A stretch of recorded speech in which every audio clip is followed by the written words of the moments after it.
Om Shanti. Good morning.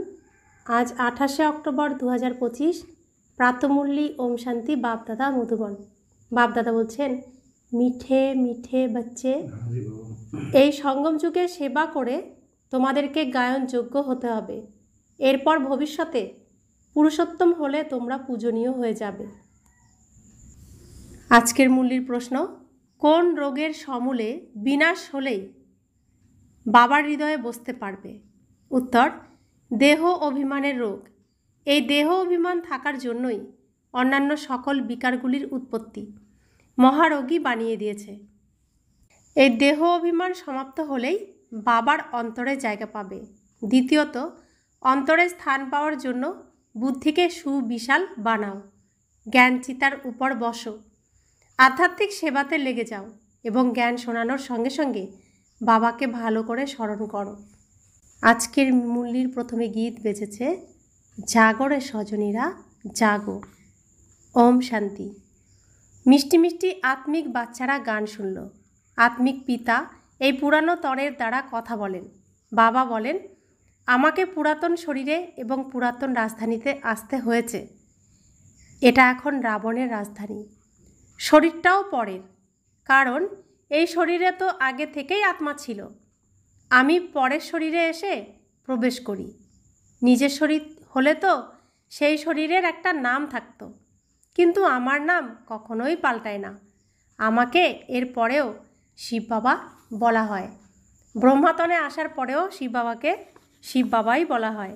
আর আমরা যখন যেই শরীর পাই তখন সেই শরীরের নামকরণ করা হয়, কিন্তু শিব বাবার কোনো শরীর নেই, তাই শরীরে প্রবেশ করার পরেও তার কোনো নামকরণ করা হয় না, তার নাম শিবই থাকে।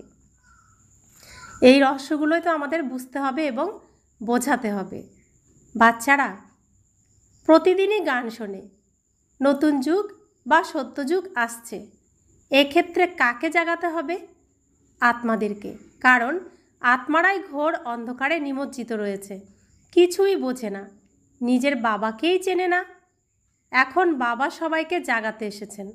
তোমরা এখন অসীম জগতের পিতাকে জেনেছ। ওনার কাছ থেকে নতুন যুগের জন্য সুখ পাওয়া যায়। সত্যযুগকে বলা হয় নতুন যুগ, আর কলিযুগকে বলা হয় পুরাতন যুগ। এইসব কথা বিদ্বান পণ্ডিত কেউই জানে না। যদি কাউকে জিজ্ঞাসা করো যে নতুন যুগ কিভাবে পুরাতন হয়ে যায়, তাহলে কেউই বলতে পারবে না। বলবে যে এগুলো তো লাখ লাখ বছরের কথা। তোমরা এখন জেনেছ যে আমরা কিভাবে নতুন যুগ থেকে পুরাতন যুগে এসে পৌঁছেছি, অর্থাৎ স্বর্গবাসী থেকে নরকবাসী হয়েছি। মানুষ তো কিছুই জানে না। যার পূজা করছে তার বায়োগ্রাফি জানে না। যেমন জগদম্মার পূজা করে, এখন জগদম্মা কে সেটা জানে না। অম্বা বাস্তবে মাতাদেরকে বলা হয়, কিন্তু পূজা একই হওয়া উচিত। শিব বাবারও একটি অব্যভিচারী সারণ্যিক রয়েছে। অম্বাও একজনই, কিন্তু জগৎ অম্মাকে মানুষ জানে না। ইনি হলেন জগৎ অম্মা, আর লক্ষ্মী হলেন জগতের মহারানী। তোমরা জানো যে জগৎ অম্মা কে আর জগতের মহারানী কে?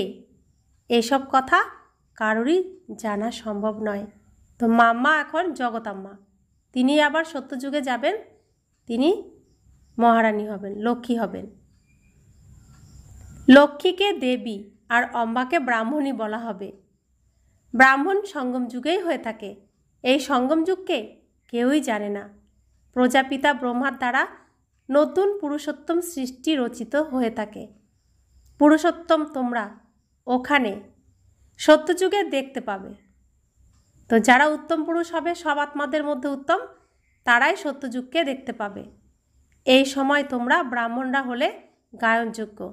এখন তোমরা সেবা করছো, এরপর তোমরা পূজার যোগ্য হবে। ব্রহ্মার এতগুলো হাত দেখিয়ে থাকে, তাহলে অম্মার কেন দেবে না? সবাই তো তার সন্তান, তাই না?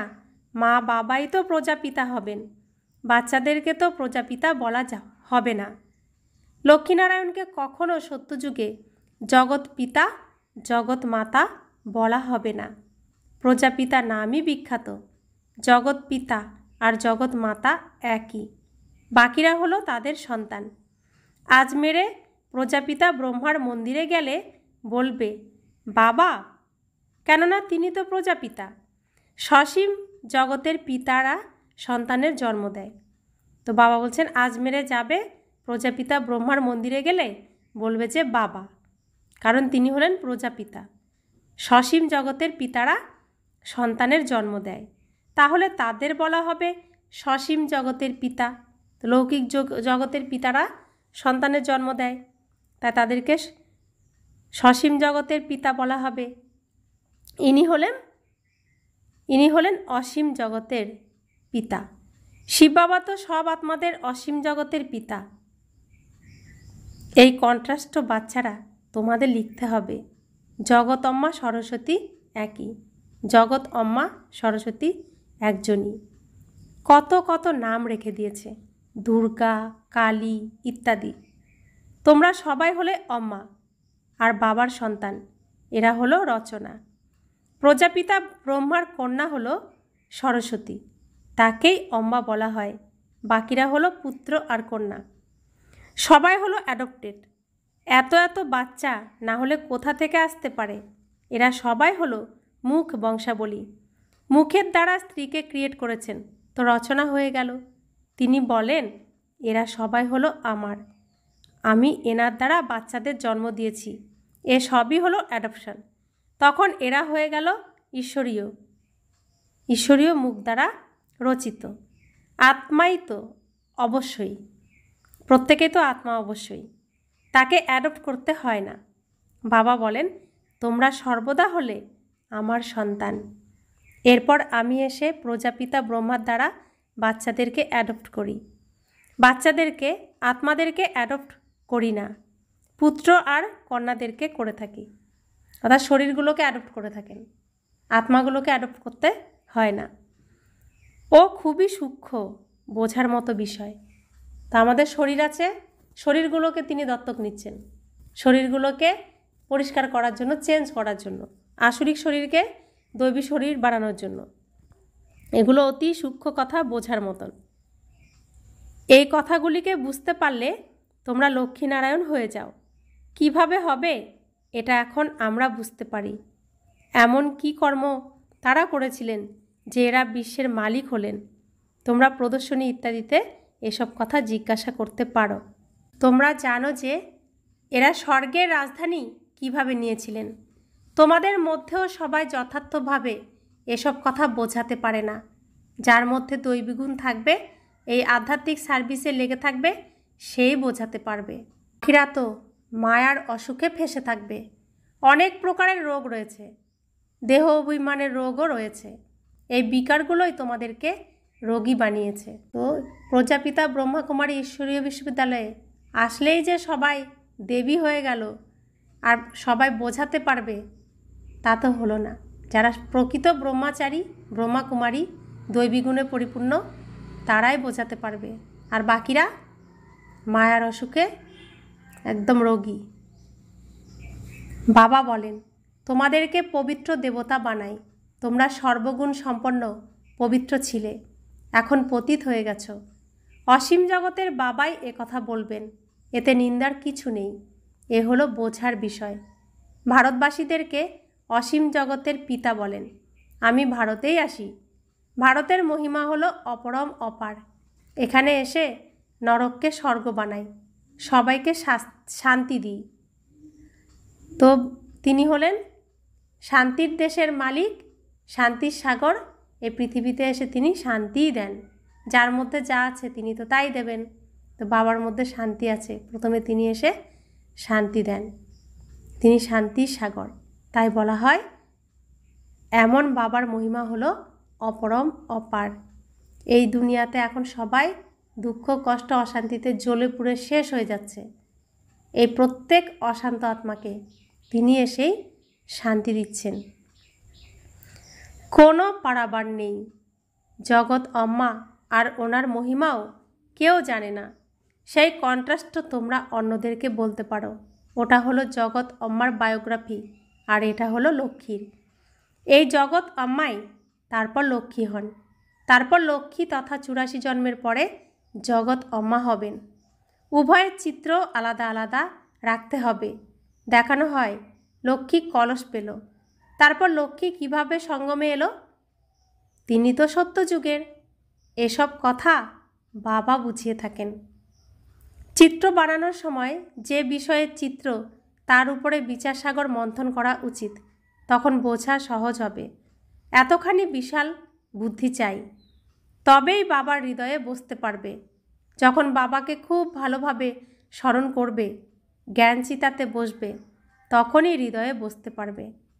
এমন নয় যে তোমরা ভালো প্রবচন করো তখনই হৃদয়ে বসতে পারো না, তা নয়। বাবা বলেন হৃদয়ে অন্তিম সময়ে চড়বে। তো বাবা বলছেন, বাবা কোন বাচ্চাদেরকে হৃদয়ে বসাবেন?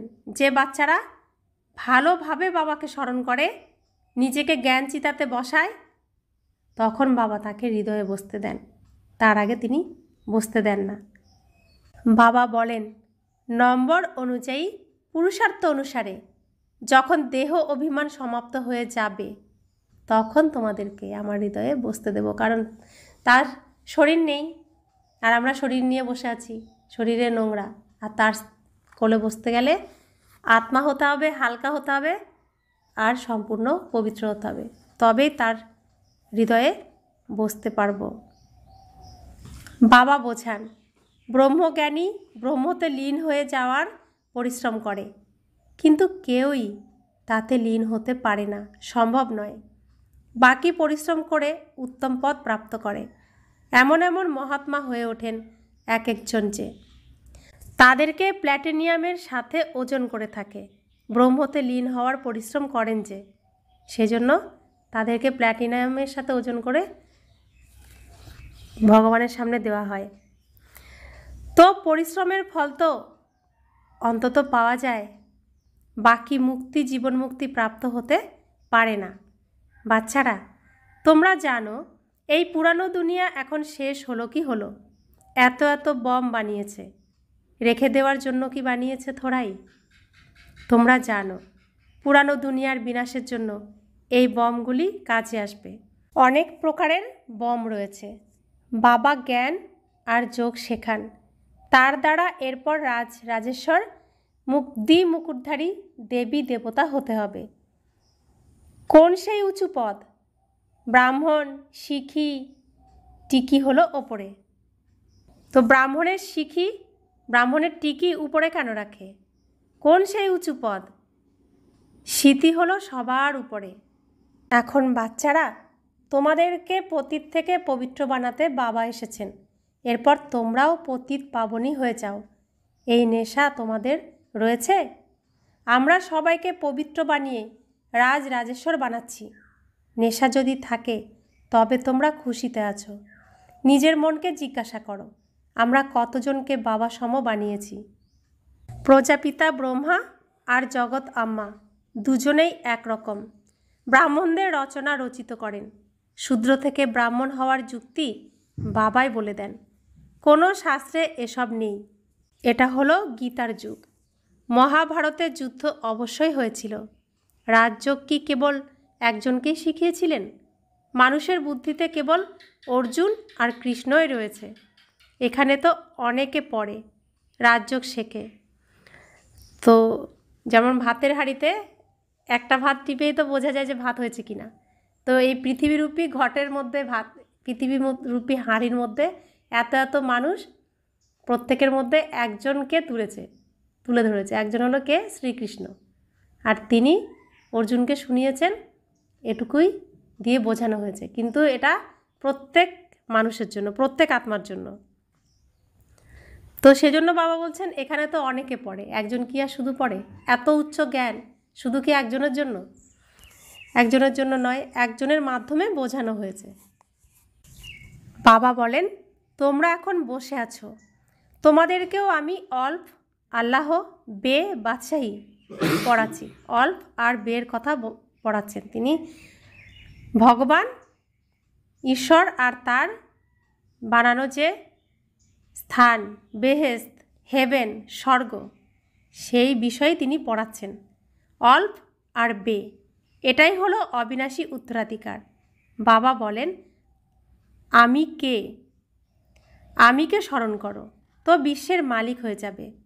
কোনো রকমের আসুরিক কর্ম করবে না। দৈবিগুণ ধারণ করতে হবে।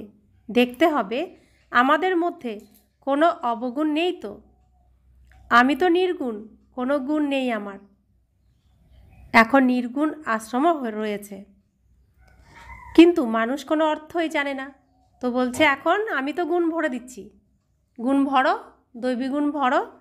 এতদিন তো বলেছ আমি নির্গুণ, আমি তো নির্গুণ, আমার মধ্যে কোনো গুণ নেই। তো বাবা বলছেন যে এখন আমি তো গুণ ভরে দিচ্ছি, তাহলে গুণগুলো ভরো, আগের গুণগুলোকে পরিষ্কার করো, মুছে ফেলো। তো বাবা বলছেন মানুষ না বুঝে নির্গুণ আশ্রমও বানিয়েছে, কিন্তু এর অর্থ বোঝে না, জানে না।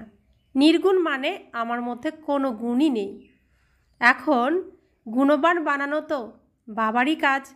বাবার টাইটেলের টুপি নিজেদের উপরেই রেখে দিয়েছে, যেটা বাবাকে দেবে সেটা নিজেরাই পরে বসে আছে। বাবা তো কত কথা বোঝান, ডাইরেকশানও দেন। জগৎ আম্মা আর লক্ষ্মীর কন্ট্রাস্ট লোকেদেরকে বলো। ব্রহ্মা সরস্বতী হলেন সঙ্গমের, লক্ষ্মীনারায়ণ সত্যযুগের। এই চিত্রটি রয়েছে বোঝার জন্য। সরস্বতী হলো ব্রহ্মার পুত্রী। এখানে বাচ্চারা পড়ে মনুষ্য থেকে দেবতা হওয়ার জন্য। এখন তোমরা হলে ব্রাহ্মণ। আমরা এই যে প্রজাপিতা ব্রহ্মাকুমারী ঈশ্বরী বিশ্ববিদ্যালয়ে পড়াশোনা করছি, উদ্দেশ্য কি? লক্ষ্মীনারায়ণ, মনুষ্য থেকে দেবতা হওয়ার জন্য। সরস্বতী হলো ব্রহ্মার পুত্রী। তো এইসব কথা আমরা কোথায় শুনছি, বুঝতে পারছি? এখানে এসে বুঝতে পারছি, তাই না? তো বাবা বলছেন এখন তোমরা হলে ব্রাহ্মণ। সত্যযুগী দেবতাও মানুষ, তাদেরকে দেবতা বলা হবে। তাদেরকে মানুষ বলা হলে তাদের ইনসাল্ট করা হবে।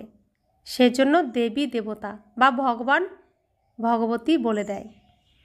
যদি রাজা রানীকে ভগবান ভগবতী বলা হয়, প্রজাদেরকেও বলতে হয় সমান সমান। সেখানে যেমন রাজারানী তেমন প্রজা, যথা রাজারানী তথা প্রজা। তো প্রত্যেকের একই গুণ থাকবে। সেজন্য রাজারানীকে যদি ভগবান ভগবতী বলা হয়, তাহলে সেখানের প্রজাদেরকেও ভগবান ভগবতী বলা হবে। বাবা কি বলেন? এখানে পড়াশোনা করলে কি হবে? লক্ষ্মীনারায়ণ।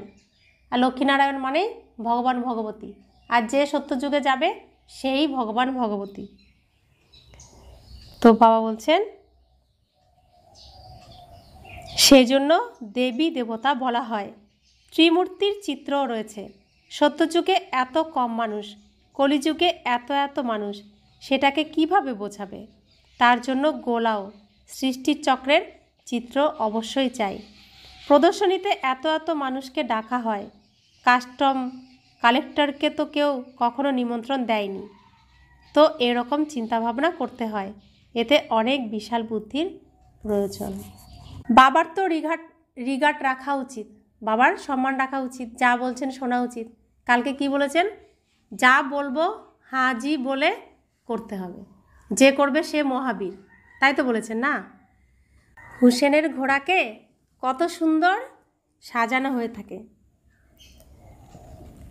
লাগাম কত ছোট, ঘোড়া কত বড় হয়ে থাকে। আত্মাও তো কত ছোট বিন্দু, তার শৃঙ্গার কত বড়। এটা যে অকাল মূর্তির সিংহাসন, সর্বব্যাপীর কথাও গীতার থেকে নিয়েছে। বাবা বলেন আমি আত্মাদেরকে রাজযোগ শেখাই, তাহলে সর্বব্যাপী কী করে হতে পারি? বাবা, টিচার, গুরু সর্বব্যাপী কী করে হবেন? বাবা বলেন আমি তো তোমাদের বাবা, তার উপরে জ্ঞান সাগরও। তোমাদেরকে অসীম জগতের হিস্ট্রি, জিওগ্রাফি বোঝানোর ফলে অসীম জগতের রাজ্য লাভ হবে। দৈবিক গুণও ধারণ করা উচিত। মায়া একদম নাক টিপে ধরে, আচরণ নোংরা হয়ে যায়, তারপর লেখে এই ভুল হয়ে গেছে আমার দ্বারা, আমি নিজের মুখেই কালিমা লিপ্ত করেছি। এখানে তো পবিত্রতা শেখানো হয়, তাহলে কারো যদি পতন হয় তাতে বাবার কি করার আছে? বাড়িতে যদি কোনো বাচ্চা খারাপ কাজ করে বসে, মুখে কালি লাগায়, তখন তার বাবা বলে, এর চেয়ে তুমি মরে গেলেও ভালো ছিল। অসীম জগতের পিতা যদিও ড্রামাকে জানেন, তবুও তো বলবেন, তাই না? তোমরা অন্যদেরকে পাঠ পড়িয়ে যদি নিজের পতন ঘটাও, তবে 1000 গুণ পাপ চড়ে যায়। বলা হয় মায়া থাপ্পড় মেরে দিয়েছে। মায়া এমন ঘুষি মারে যে বুদ্ধি শুদ্ধিকে একেবারে লোপ পাইয়ে দেয়। তো বাবা এই কথা এর আগের দিনও বলেছেন যে এমন কুপুত্র জন্মানোর থেকে না জন্মানোই ভালো ছিল। আবারও বলছেন, কোনোবার না কোনো বাচ্চা কালীমাত লিপ্ত করেছেই, বাবার ঘরে এসেও বাবার শ্রীমত না মেনে কালিমা লিপ্ত অবশ্যই করেছে। তাই বাবা বলছেন এমন বাচ্চা থাকার থেকে মরে যাওয়াও ভালো, মরে গেলেও ভালো। তো বাবা কতটা মনে কষ্ট পেয়ে বলছেন যে আমি কোন জায়গায় স্থান দিয়েছি আর নিজেদেরকে কোন জায়গায় নামিয়েছে। আমার কি সম্মান রেখেছে? আমার তো সম্মান রাখা উচিত, বাবার রিগার্ড করা উচিত, সম্মান রাখা উচিত। তো বাবা বলছেন যে এখন বাবা আগেই সাবধান করেছেন যে সকলের ভিতরে সূক্ষ্ম সূক্ষ্ম যে ইচ্ছাগুলো আছে এগুলো সব মায়া জাগরিত করবে, জ্বালামুখী যোগের দ্বারা এগুলোকে সমাপ্ত করো, কত বলেছেন বাবা। কিন্তু যারা করেনি তারা মায়ার কাছে হার খাচ্ছে, সূক্ষ্ম সূক্ষ্ম ইচ্ছা জাগরিত হচ্ছে, আর এই ব্রাহ্মণ কুলের মুখ কালো করছে, কুল কলঙ্কিত করছে। তাই বাবা বারবার বলছেন যে এমন বাচ্চা হওয়ার থেকেও মরে গেলেও ভালো। বাবা বাচ্চাদেরকে বোঝান, চোখ হলো বড়ই ধোঁকাবাজ, কখনোই কোনো বিকর্ম করো না। ঝড়ঝাপটা অনেক আসবে, কেননা তোমরা যুদ্ধের ময়দানে আছো, যে বুঝতেও পারবে না যে কি হচ্ছে। মায়া বুঝে ওঠার আগেই থাপ্পড় কষিয়ে দেয়। এখন তোমরা কত বোধ বুদ্ধি সম্পন্ন হয়ে উঠছ, আত্মাই তো বোধ বুদ্ধি সম্পন্ন হয়ে ওঠে, তাই না? আত্মাই বোধহীন ছিল, এখন বাবা বোধ বুদ্ধি সম্পন্ন সমজদার বানাচ্ছেন।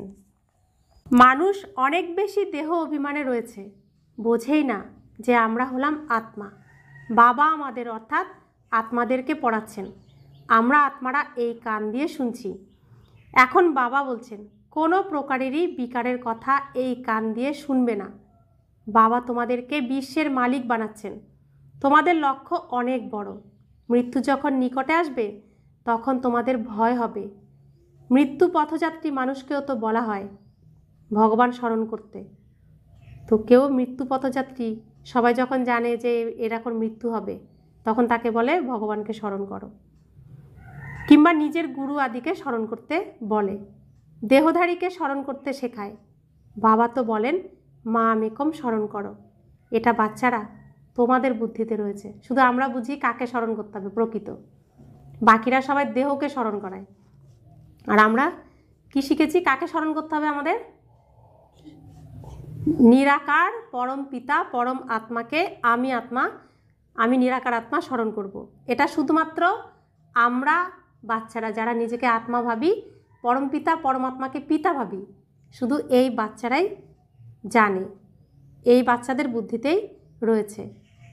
বাবা আদেশ করছেন মা মেকম স্মরণ করো। দেহধারীদের স্মরণ করবে না, মা বাবাও তো দেহধারী, তাই না? আমি হলাম বিচিত্র, আমি বিদেহী। তার কোনো চিত্র আছে? তার কোনো দেহ আছে? আমাদের চিত্র কোনটা? আমাদের চিত্র এই শরীর, তাই তো? আমাদের এই দেহ হলো আমাদের চিত্র, আর এই চিত্রর মধ্যে গুপ্ত কে রয়েছে? আত্মা। চিত্রগুপ্ত আলাদা কেউ কোথাও নেই, আমার মধ্যেই রয়েছে। এই আমার সব হিসেব নিকেশ বের করে দেবে, তখন সেই অনুযায়ী আমার বিচার হবে, পথ পজিশন পাবো, কোথার থেকে আমি অভিনয় করতে পারবো সেটা সিলেক্ট হবে। তো বাবা বলছেন আমি হলাম বিচিত্র, আমি বিদেহী। এনার ব্রহ্মা বাবার মধ্যে বসে তোমাদেরকে জ্ঞান প্রদান করি। বাবা কত সুন্দর করে বোঝাচ্ছেন, বলছেন তোমরা জন্মগ্রহণ করো, দেহের মধ্যে প্রবেশ করো, তোমাদের দেহের একটা নামকরণ হয়। আমিও এসে দেহের মধ্যে প্রবেশ করি, কিন্তু আমার কোনো নামকরণ হয় না, আমার নাম একই থাকে। কি নাম থাকে বাবার? শিব। শিব অর্থাৎ সদা কল্যাণকারী, যিনি কখনোই পরিবর্তন হন না। যিনি পরম আত্মা, কখনোই পরিবর্তন হন না, যিনি সদা পবিত্র, কখনোই অপবিত্র হন না, সত্যম শিবম সুন্দরম থাকেন। তো বাবা বলছেন যে আমি বিচিত্র, আমি বিদেহী, আমি এই শরীরে প্রবেশ করি, কিন্তু এই শরীরে প্রবেশ করে জ্ঞানও প্রদান করি, কিন্তু আমার দেহ নেই, আমার কোনো চিত্র নেই। তোমরা এখন জ্ঞান আর যোগ শিখে থাকো রাজরাজেশ্বরী হওয়ার জন্য। জ্ঞান সাগর জ্ঞানও শেখান, রাজযোগও শেখান। তা আমাদেরকে বাবা আজকে কোন রূপে দেখছেন? ভগবান ভগবতী, রাজরাজেশ্বরী, জ্ঞান জ্ঞানেশ্বরী, এত উচ্চ স্থান দিচ্ছেন বাবা আমাদেরকে আজকেও। তো বাবা বলছেন এই ব্রাহ্মণ কুলের মান রেখো, কুল কলঙ্কিত হয়েও না। যেমন সনাতন ধর্মের কুল মান সব হারিয়ে আমরা হিন্দু হয়েছি, ব্রাহ্মণ কুলের থেকে গিয়ে কলিযুগীয় শূদ্র আর হয়েও না, কুল কলঙ্কিত করো না। তোমরা আমার শ্রেষ্ঠ শ্রেষ্ঠ সন্তান, রাজেশ্বরী, জ্ঞান জ্ঞানেশ্বরী, ভগবান ভগবতী, নিজেকে এই স্থানেই রাখো। अच्छा, मीठे मीठे सिकिला दे बच्चों प्रति माता पिता बाप दादा का याद प्यार और गुड मॉर्निंग। रूहानी बाप की रूहानी बच्चों को नमस्ते। हम रूहानी बच्चों की रूहानी माता पिता बाप दादा को याद प्यार, गुड मॉर्निंग और नमस्ते नमस्ते नमस्ते।